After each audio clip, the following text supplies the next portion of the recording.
have one of those days when you feel like you just need to cool down? Well, I've got something for you. Hey, I'm Rachel Pontillo from holisticallyhope.com and createyourskincare.com. And today I'm going to show you how to make a cooling facial toner that you can use anytime you feel like you're carrying a lot of heat, either in your skin or in your body. It's something that can help to cool you down, give you a little hydration, and just make you feel much more refreshed and relaxed. So there's a lot of reasons why you might be carrying excessive heat in your body. You might be someone who just has a really fiery and passionate personality. We have different constitutions as individual people. Some of us do naturally carry more heat in our bodies, so that's normal if that's just the way you are. Or it might just be summertime, it's hot outside, it's hot inside, it's humid. Maybe you're someone who works out a lot and you sweat a lot and you tend to carry some of that extra heat with you as you continue throughout your day. Whatever the reason for the excessive heat, this is something that can help reduce that and make you feel better. Why we want to reduce heat in the skin is because too much accumulated heat can actually lead to inflammation in the skin and can also potentially lead to skin conditions, and we don't want that. So we're going to use some natural ingredients today that have cooling properties and also hydrating properties. So we have cucumber, we have green tea, and we have aloe vera gel. Now, I'm not actually using these fresh cucumbers. I just thought they looked pretty on the plate and I might actually munch on them when I'm done making this toner. But what I do have is cucumber hydrosol. A hydrosol is something that is made by steam distilling plant material. I love using hydrosols in my skincare products. So we've got that. And then as you can see here, I do have some green tea. This is loose leaf organic green tea. And what I've done is I've made an infusion out of this green tea, which is basically I've made tea. So what I do for skincare products, I make it double strength for topical use. And typically when you make a cup of tea, you would take a teaspoon of your loose tea or your loose herbs and you would add that to 8 ounces of water. I have used 2 teaspoons to 8 ounces, that ratio, so we have a stronger infusion. And keep in mind also there's a lot of different types of green tea. This one made a little bit of a brown color. You have some that will give you a really bright green color. But whatever type of green tea you're using, I recommend that you follow the instructions on the package for what temperature to brew it at and how long to brew it. If you brew it too hot or too long, you will kill it. You will ruin it and then it's useless. And green tea is not cheap, so you don't want to waste that, okay? So make sure you're brewing it correctly. The reason we use green tea is because it has special properties that not only cool and soothe the skin, but it also helps to make the skin more resilient against sun damage.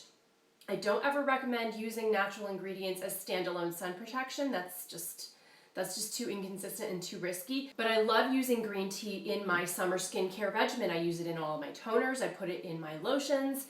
It's just a great thing to have in your summer skincare regimen. And of course we have aloe vera. I do actually extract my own aloe vera gel, and I will provide a link below so that you can see how I do that safely. And then I whip it up until I get this lovely little aloe vera gel. You can buy pre-extracted aloe vera gel. I would just recommend that you're getting it from a high quality herb or skincare ingredient distributor and look for it to be organic.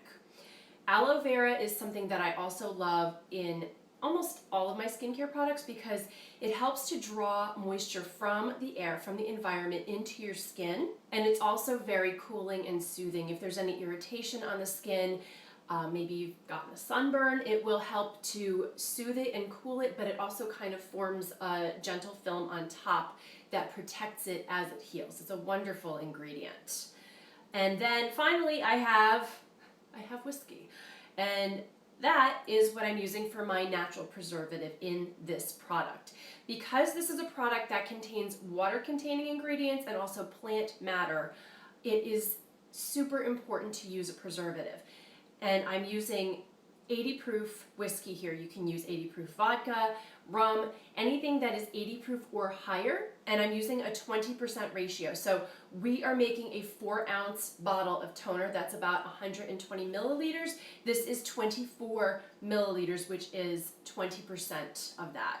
Now, if you don't want to use alcohol, you don't have to use alcohol. There are a million reasons why people don't want to use alcohol in products. If you are just not a fan of alcohol, you can either opt to not use it at all, but if that's the case, because this is a perishable product, you will need to refrigerate it and use it within a week. Okay, so if that's the case, I would suggest maybe making a half size of this, or you can use a natural preservative from a reputable skincare ingredient supplier. In my course, Create Your Skincare, I teach you all about different natural preservation systems and methods that you can use in various products to still have natural ingredients in your products, but also be able to have some kind of a shelf life outside the refrigerator.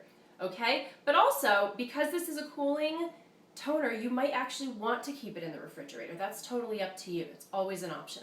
What we're going to do is just mix everything right in our large beaker here. And sometimes I do just put everything in the bottle and then shake it up, but because the aloe is a little bit of a different consistency, I am going to use a whisk to make sure it's fully incorporated before we pour it into our bottle. So we're just going to pour everything into our larger beaker here. And for this particular product, it does not matter what order you're adding your ingredients in. It definitely matters in other types of products, but this one is pretty straightforward and simple.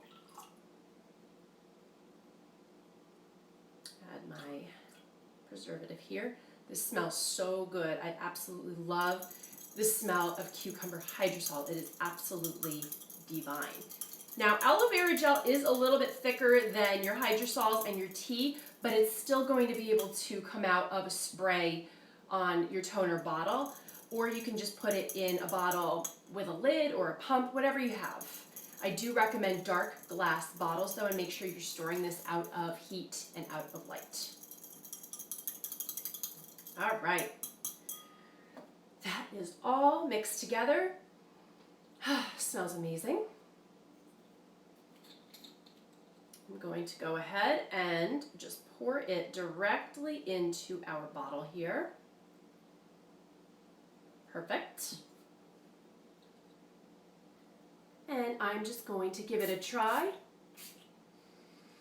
It smells amazing. It feels amazing. I feel much cooler. I'm sure you will too once you use this toner. So there you have it. Thank you so much for watching. I hope you enjoyed this video. If you did, let me know by subscribing to my YouTube channel, sharing the video in your social media, and of course, feel free to leave a comment below. And if you love making skincare products and want to learn how to make more and customize them for your skin, check out my online course, Create Your Skincare, at createyourskincare.com. Our next semester starts very shortly, so I hope to see you in class. Thanks so much. Bye.